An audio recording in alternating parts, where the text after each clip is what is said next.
Bagi Xiaoyan, teratai api marah Buddha sudah ada di ujung jarinya, tetapi hati Guntur ini tidak pernah mencoba memadukannya.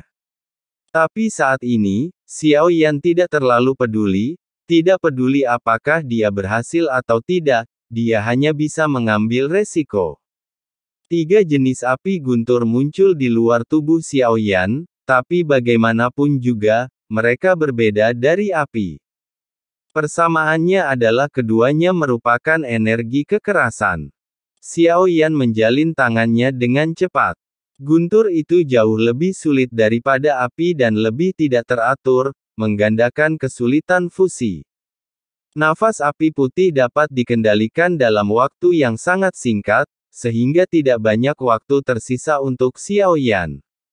Di saat-saat krisis seperti ini, semua persepsi meningkat. Hal ini terutama berlaku untuk Xiaoyan. Dia tahu bahwa dia tidak memiliki banyak peluang. Jika dia tidak bisa membunuhnya dengan serangan Inu, dan jika terus bertarung, dia pasti kalah. Guntur melonjak kemana-mana, dan 3 guntur yang berbeda tidak hanya berbeda warnanya, tetapi juga berbeda bentuknya. Bahkan Xiaoyan tidak tahu guntur Lei macam apa yang bisa digabungkan. Mereka hanya bisa mencoba mengikuti metode teratai api marah Buddha, dan ketika Xiaoyan secara paksa menggabungkan 3 kekuatan guntur dengan cara yang hampir gila, hal itu sepertinya merangsang mereka. Kekuatan guntur segera mengalir ke seluruh tubuh Xiaoyan, menyebabkan daging dan darah di lengannya meledak. Meski begitu, Xiaoyan tidak menyerah. Tekan terus dengan kedua tangan untuk memaksanya menyatu. Pada saat ini, Su Wanzan, yang tidak jauh, terguncang. Hanya butuh beberapa lusin napas, tapi Xiaoyan mampu mengendalikannya hingga batasnya. Xiaoyan bergabung dengan guntur.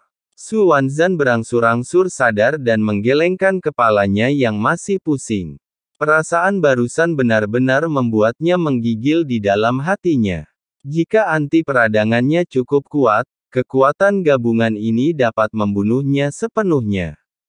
Meskipun saya tidak tahu bagaimana Anda melakukannya, saya tidak pernah menyangka bahwa api memiliki aturan seperti itu. Sangat bagus. Namun apapun yang Anda lakukan, hal itu tidak akan mengubah hasil yang Anda peroleh. Apakah kamu semakin lemah atau aku semakin kuat? Su Wanzan merasa sangat aneh. Faktanya, seiring berjalannya waktu, yang terpenting adalah konfrontasi He Su Wanzan menghabiskan banyak kekuatan. Ranah klon Jinzan sepenuhnya bergantung pada melahap, dan kekuatan tempurnya juga akan melemah seiring pertempuran. Jadi Xiaoyan melemah dengan cepat. Su Wanzan melihat Buddha Furious Lotus 3 warna mengambang di depan Xiaoyan. Teratai api seukuran telapak tangan dari teratai marah Buddha 3 warna memancarkan fluktuasi yang membuat jantung berdebar-debar. Segera, dia melihat Xiaoyan sedang berkonsentrasi padanya, dan ada guntur hebat yang melompat di tangannya. Su Wanzan memiliki begitu banyak pengalaman bertempur, dan dia merasakan fluktuasi yang memancar darinya. Dia benar-benar mengambil kesempatan untuk mengembangkan keterampilan bertarungnya. Dia hanyalah orang tingkat pertama. Mimpi bodoh. Meskipun Ku Wanzan mengatakan ini, dia tidak berani menunda sama sekali dan bergegas menuju Xiaoyan secepat mungkin. Meskipun saya tidak tahu apa yang dilakukan Xiaoyan, triknya pada pandangan pertama tidak sederhana.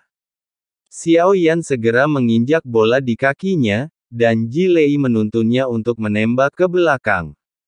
Di ruang terbatas ini, mengapa Wanzan perlu menjauhkan diri untuk mendapatkan lebih banyak waktu untuk bergabung dengan Thunderheart?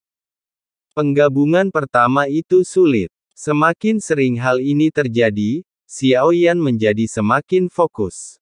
Kelihatannya acak, tapi nyatanya lebih teratur dari Fire Thunder. Semua pergerakan adalah aturan. Selama Anda mencari aturannya, Anda dapat mencapai integrasi yang sukses. Xiaoyan berpikir dalam hatinya dan bahkan menutup matanya selama proses fusi. Hanya dengan cara inilah kesuksesan bisa dicapai. Tiup, tiup, tiup. Busur listrik yang tak terhitung jumlahnya menderu keluar dari tempat Xiaoyan berada, memenuhi seluruh formasi dengan busur listrik. Bahkan ada awan petir yang berkumpul dengan cepat. Kuwanzan sangat cepat, dan serangan sengitnya diarahkan pada Xiaoyan, meskipun kecepatannya menjadi sangat cepat. Namun, dengan anti radang yang dimiliki Jilei, tidak mudah baginya untuk mengejar ketinggalan. Bagaimanapun, Jilei juga merupakan sumber kekuatan, belum lagi dia menempati peringkat kedua di antara Thunder Heirs. Masih ada lagi kemampuan, Xiaoyan belum menutup matanya, jika tidak, mengumpulkan ambisi dan kekuatan tidak hanya sesederhana meningkatkan kecepatan. Teratai hidup mengikuti Xiaoyan. Pada saat ini, tangannya berubah dengan cepat, mencapai dadanya, dan cahaya guntur terus berkedip. Su Wan berdiri semakin cepat. Melihat pengejaran yang akan datang, Xiaoyan mengangkat tangannya dan sambaran petir turun. Dia langsung mengangkat telapak tangannya untuk menangkap petir dan kemudian membuangnya.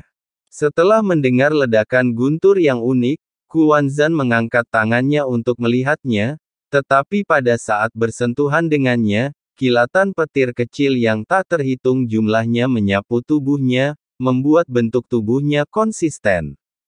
Yang meledak ke arahnya adalah tombak pendek Xiaoyan, dan yang menutupi tubuhnya adalah guntur Haotian yang bisa mengabaikan semua perlindungan. Xiaoyan tidak berhenti dan terus menjauhkan diri. Pada saat ini, telapak tangan Tak tiba-tiba meredup, dan di telapak tangannya, teratai guntur benar-benar menyatu oleh Xiaoyan. Seperti api, rubah petir tiga warna berkedip dan berputar perlahan.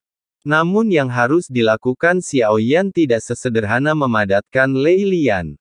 Dia mengangkat tangannya, memegang Furious Fire Lotus di satu tangan dan perubahan guntur tiga warna yang baru saja menyatu.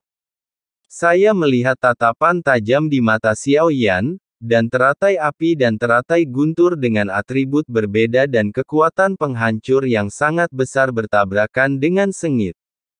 Sosok Xiaoyan tiba-tiba tertutup api dan guntur, membentuk gelombang benturan. Teruslah menyapu. Su Wanzan merasakan fluktuasi yang sangat aneh ini, dan dia bisa menebak apa yang dilakukan Xiaoyan, berniat untuk menang dengan satu pukulan. Jangan pernah berpikir tentang kesuksesan. Formasi pertempuran Su Wan dan kolom bencana dapat memblokirnya selama beberapa saat, yang merupakan batasnya. Yang terakhir menginjak ketiadaan dan datang dengan keras. Dia mengangkat tangannya dan mendaratkan telapak tangannya ke arah Xiaoyan. Dia hendak menyerang Xiaoyan, tetapi ketika dia melihat cahaya api dan guntur, firasat buruk di hatinya menjadi lebih kuat, jadi dia tidak berani menunda sejenak. Telapak cahaya hitam raksasa langsung mengembun di atas kepala Xiaoyan dan menamparkan ke arahnya. Pada saat ini, Xiaoyan tidak bisa lagi bersembunyi darinya dan hanya bisa menggunakan tubuh fisiknya sendiri untuk menahan pukulan keras yang datang.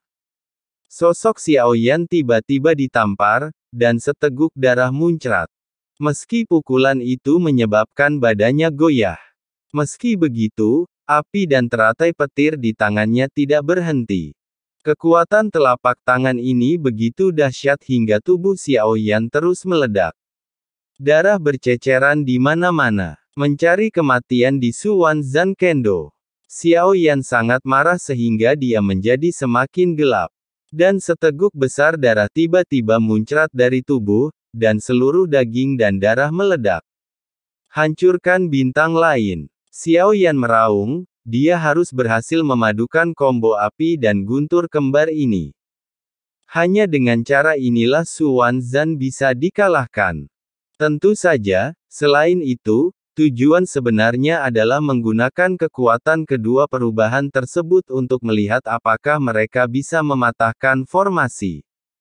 Pada titik pertempuran ini, Xiao Yan telah mencapai batas kekuatannya, dia melepaskan semua kekuatan tempurnya tanpa syarat. Bahkan jika dia bisa memenangkan pertempuran ini, masih banyak orang kuat Taisu, jika tidak bisa menerobos, ini menjadi jalan buntu. Krisis kali ini tidak kalah dengan krisis yang terjadi pada kontes segala alam, yang merupakan jalan keluar yang sempit. Xiao Yan juga mencoba memanggil, tapi Zhenwu masih tidak menjawab.